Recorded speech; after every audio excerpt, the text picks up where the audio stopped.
We're going to start with the SEC West. I'm going to give you the projections here, and we'll take a look at what each team is projected to do. And this is kind of a way to just say this is a baseline. If this team does better than this, they've had a good season. If they do worse than this, it was a bad season. And again, these numbers are pretty conservative when you average out all these percentages, but this is what it looks like. So at the bottom, and when I say conservative, I mean the teams at the top are going to probably be a little bit low, and the teams at the bottom might be a little bit high. So, keep that in mind. But let's get into it here. We start at the bottom, and we have a tie between Arkansas and Mississippi State. Both teams 3-5 in the conference, 6-6 overall. And it's a little bit tricky when we try to figure out the conference schedule and the overall schedule, because when I did the projections, that was just based off of the entire schedule. There was no split with conference games and then the non-conference games. So I had to go through and just if a team was favored in a non-conference game, I went ahead and counted that as a win. If they were not favored, it was a loss. There were some 50-50 games in there. So we had to move some of the conference schedules, some of the conference records around just a little bit to where they would come out even. But I did make the wins and losses come out even for the conference records. So really maybe pay more attention to the overall record, and maybe with the conference record, you could bump that up a game or two depending on what happens in the non-conference. But again, Arkansas and Mississippi State here at the bottom, they are tied for that number 6 spot. I put Arkansas ahead because I think that they have home field advantage, but really it's just a tie here. Both teams expected to go to a bowl game based off of these projections. And that would mean that every SEC West team would make it to a bowl game this season, which would be very possible, when you think about it. I think that could happen this year. Will Mississippi State and Arkansas both go 3-5? I don't know. Maybe one of them slips a little bit lower, 2-6, somewhere in there. But, I think especially Arkansas has potential to do even better than 3-5 in the conference. But they're at the bottom here. And then we have a 3-way tie for the number 3 spot, and that's between LSU, Ole Miss, and Auburn. So all of these teams finishing at 4-4 in the conference. LSU and Ole Miss at 8-4. Auburn at 7-5. Now, Ole Miss plays Louisville and they play Liberty. So if you say that maybe they lose one of those games, that could actually bump Ole Miss up to 5-3. So based off of their conference schedule, it works out pretty well to where Ole Miss could potentially surprise. They could be a 5-3 type team in the SEC this year.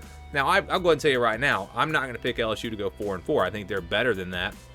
But they do have a pretty tough conference schedule, and because of that schedule, the projection does come out a little bit lower, right there at 500, 8-4 overall. I think LSU will do better than that. I think this is at least a 9-3 team. But again, just looking at that schedule, it's pretty tough in the conference. And then you have Auburn down there at 4-4. This projection would have them losing to Penn State.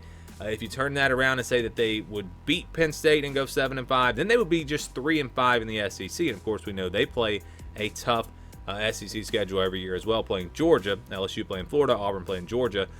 So again, you could change that around a little bit, but based off of the way I did this, all three of these teams would come out to be 4-4. Ole Miss and Auburn, I think that's pretty accurate. LSU, that's probably a little bit low. I think this team, again, can at least get to 5-3 in the SEC this year. Well, let's go now to number 2. And it's probably not a surprise because you probably know who number 1 is, but number 2 is going to be Texas A&M. Texas A&M, 5-3 in the SEC, 9-3 overall. I think that's a pretty fair projection. They could absolutely do better than that. They could be a 10-2 type team this year, and I really don't see them slipping much lower than this. But again, the SEC West is tough. You've got LSU, you got Ole Miss, you got Auburn, of course, Alabama. These are all teams that could possibly beat Texas A&M. Arkansas plays them tough pretty much every year. That is not a gimme. So depending on how good Texas A&M is, they could go 9-3, could even go 8-4. But I kind of lean more towards a 10-2 season for this team. I do think they probably lose a couple of games, but I don't want to give away any predictions. And that could change. We got players entering the transfer portal left and right. It seems like every day there's like 10, 15 new names. I mean, it's just crazy how many players are transferring. So we don't even know for sure what the rosters are going to look like just yet. But Texas A&M right there at number 2, just ahead of LSU, Ole Miss, and Auburn. And then at number 1, it is Alabama. Alabama at 7-1 in the SEC, 11-1 overall. Our projection would have them beating Miami in the non-conference and losing a conference game. Now, who would that conference loss come to? Perhaps it's Texas A&M on the road, or LSU maybe. You got the Iron Bowl against Auburn. And they play, I believe, Texas A&M, LSU, and Auburn all on the road. So 3 of the tougher teams in the SEC West. that could make for a tricky schedule. And although I think Alabama, everyone would pretty much say that this is clearly the best team in the SEC West, I don't think that the gap is quite as wide this year, and I could see them losing a game. So I don't think that would be a big surprise. And again, when you average out all those numbers, go back and watch the Alabama video if you missed it. When you average out all those numbers, you could see how it comes out to where they could lose a game. So 7-1, 11-1 overall for Alabama. That's how the SEC West looks. Again, no real surprise to me. I think this is how most people would probably project it. Maybe LSU and Texas A&M a little bit higher. Ole Miss and Auburn are interesting. Don't really know for sure what we're going to get. And I think Arkansas and Mississippi State are going to be quality teams.